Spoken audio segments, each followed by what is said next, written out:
Hi అండి. అందరికీ నమస్తే. Welcome back to our channel. ఈరోజు కుకింగ్ వీడియో కాదండి. నేను ఫ్రిడ్జ్ డీప్ క్లీన్ చేసుకున్నాను.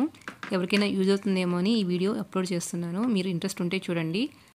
మీకు ఈ వీడియోలో నో కాస్ట్ ఫ్రిడ్జ్ ఆర్గనైజేషన్ అంటే మనము బయట నుంచి ఆర్గనైజర్స్ కొనకపోయినా ఇంట్లో ఉన్న వాటితోనే ఫ్రిడ్జ్ని ఎంత నీట్గా సర్దుకోవచ్చు, అలాగే ఫ్రిడ్జ్లో స్మెల్ రాకుండా ఉండాలంటే ఎలాంటి టిప్స్ పాటించాలో కూడా చెప్తాను.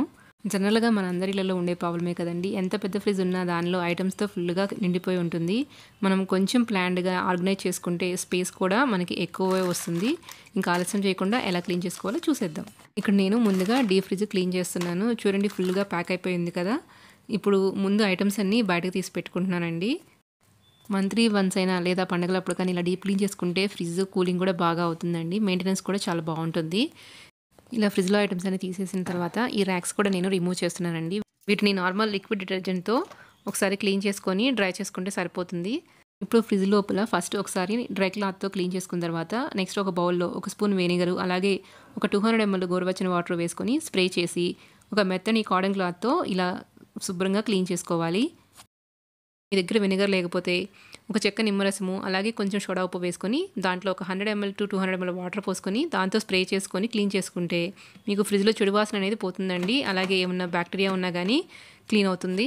ఇక్కడ నాకు ర్యాక్స్ కూడా డ్రై అయిపోయాయండి. వీటిని ఒకసారి మళ్ళీ పొడి క్లాత్తో తుడుచుకొని ఫిట్ చేసేసుకుందాము.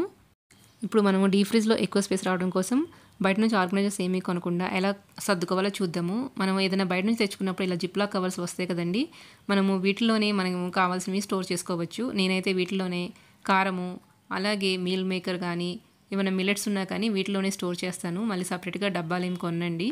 ఇలా మీరు జిప్లాక్లో వేసుకొని పెట్టుకుంటే మీకు తీసేటప్పుడు కూడా కింద పడిపోకుండా ఫ్రిడ్జ్ నీట్గా ఉంటుంది. అలాగే బయట నుంచి బఠానీ తెచ్చుకున్నా కానీ దాన్ని ఇలా ఎయిర్టైట్ డబ్బాలో వేసుకొని స్టోర్ చేసుకోవచ్చు.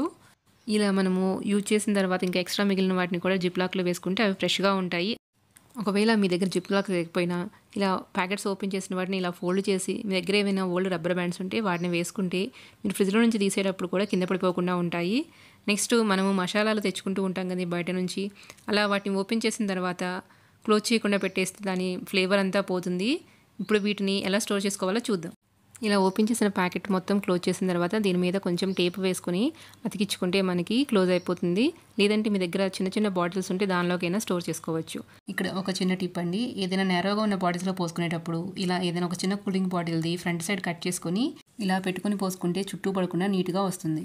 దీని మీద మనం పేరు కోసం కూడా స్టిక్కర్స్ కొనాల్సిన అవసరం లేదండి. మనకు వచ్చిన ప్యాకెట్ మీద ఇలా చిన్న లెటర్స్తో ఉంటుంది కదా, అదే ఇలా కట్ చేసుకొని మనము టేప్తో అతికించేసుకోవచ్చు. అలాగే దాని మీదే మనకి ఎక్స్పైరీ డేట్ కూడా ఉంటుంది కదా, అది కూడా ఇలా కట్ చేసుకొని టేప్తో అతికించుకుంటే సరిపోతుంది. ఇలా ప్రతి చిన్నదానికి మనం బయట నుంచి కొనకుండా ఇలా ప్లాన్ చేసుకుంటే మన ఇంట్లో ఖర్చులు కూడా తగ్గుతాయి. అలాగే డ్రై ఫ్రూట్స్ని అన్ని రకాల డబ్బాల్లో నుంచి ఓపెన్ చేసి తినాలంటే బద్ధకంగా ఉంటుంది కదా, ఇలా అన్నీ ఒకే దాంట్లో స్టోర్ చేసుకుంటే మీరు డైలీ యూజ్ చేసుకోవడం కూడా చాలా ఈజీగా ఉంటుంది. ఇంకా ఇలా అన్ని బాటిల్స్లో స్టోర్ చేసుకున్న తర్వాత ఇంకా డీప్ ఫ్రిడ్జ్ సర్దేసుకుందాము. డీప్ ఫ్రిడ్జ్లో అన్నీ మీకు కనిపించేలాగా పెట్టుకోవాలి. రెగ్యులర్గా యూజ్ చేసేవన్నీ ముందుకు, కొంచెం రేర్గా యూజ్ చేసేవి బ్యాక్ సైడ్ పెట్టుకుంటే తీసుకోవడం ఈజీగా ఉంటుంది. ఫ్రిడ్జ్లో సర్దుకునేటప్పుడు ఎయిర్ ఫ్లో అనేది లేకుండా మొత్తం ప్యాక్ చేయకూడదు.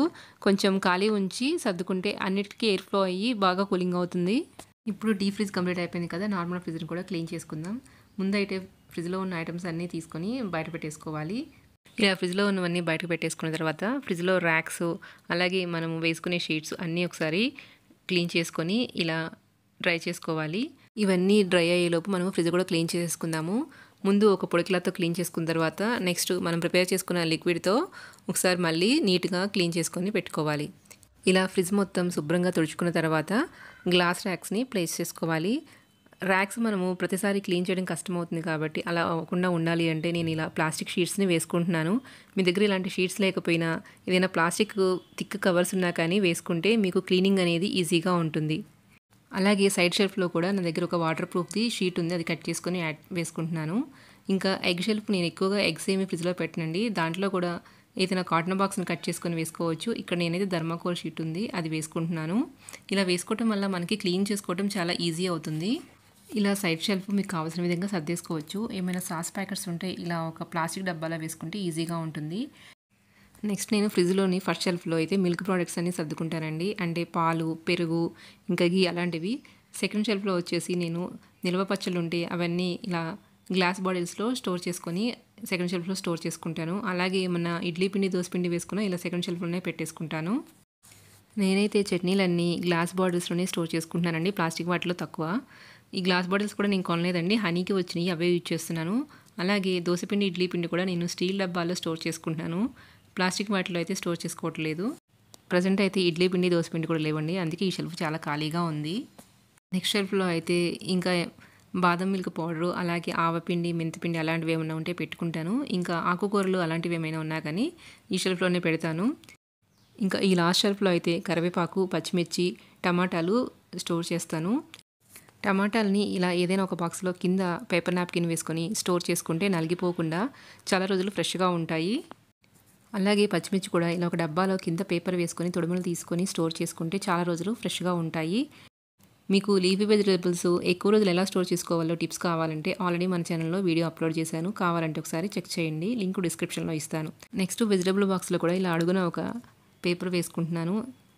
అలాగే క్యారెట్లని ఇలా ఫ్రంట్ బ్యాక్ కట్ చేసుకొని ఇలా ఒక డబ్బాలో పెట్టుకుంటే ఎక్కువ రోజులు ఫ్రెష్‌గా ఉంటాయి, పాడైపోకుండా ఉంటాయి. నెక్స్ట్ చేమగడ్డను కూడా ఇలా ఒక ప్లాస్టిక్ బాక్స్‌లో వేసుకొని పెట్టుకుంటున్నాను. ఇలా వీటిల్లో స్టోర్ చేసుకోవటం వల్ల మీకు తీసుకోవడానికి కూడా చాలా ఈజీగా ఉంటుంది, చూడడానికి నీట్‌గా ఉంటుంది. అలాగే క్యాబేజీని కూడా ఒక ప్లాస్టిక్ కవర్లో బాగా ఎయిర్ పోకుండా ర్యాప్ చేసుకొని పెట్టుకోవచ్చు. ఇంకా నేను కొన్ని పండిపోయిన పచ్చిమిర్చి ఉంటే దాన్ని కూడా ఇలా కవర్లో పెట్టేసుకుంటున్నాను నెక్స్ట్ డే యూజ్ చేసుకోవడం కోసం. ఫ్రూట్స్ కూడా ఎక్కువ ఫ్రిడ్జ్లో ఏం పెట్టను. గ్రేప్స్, స్ట్రాబెర్రీస్ అలాంటివి పాడయ్యేవి ఉంటే పపాయ అలాంటివి ఫ్రిడ్జ్లో పెడతాను. యాపిల్స్, బనానా ఎలాగో బయటే ఉంచేస్తాము. చూడండి మనకి ఫ్రిడ్జ్ ఆర్గనైజ్ చేసుకున్న తర్వాత ఎంత స్పేస్ ఖాళీగా వచ్చిందో కదా. మీకు ఈ వీడియో ఏమైనా కొంచెమైనా యూజ్ అయినా లేదా హెల్ప్ఫుల్ అనిపించినా కానీ తప్పకుండా లైక్ చేయండి. అలాగే మన ఛానల్ని సబ్స్క్రైబ్ చేసుకోండి. మీ ఫ్రెండ్స్తో కూడా షేర్ చేయండి. Thank you for watching.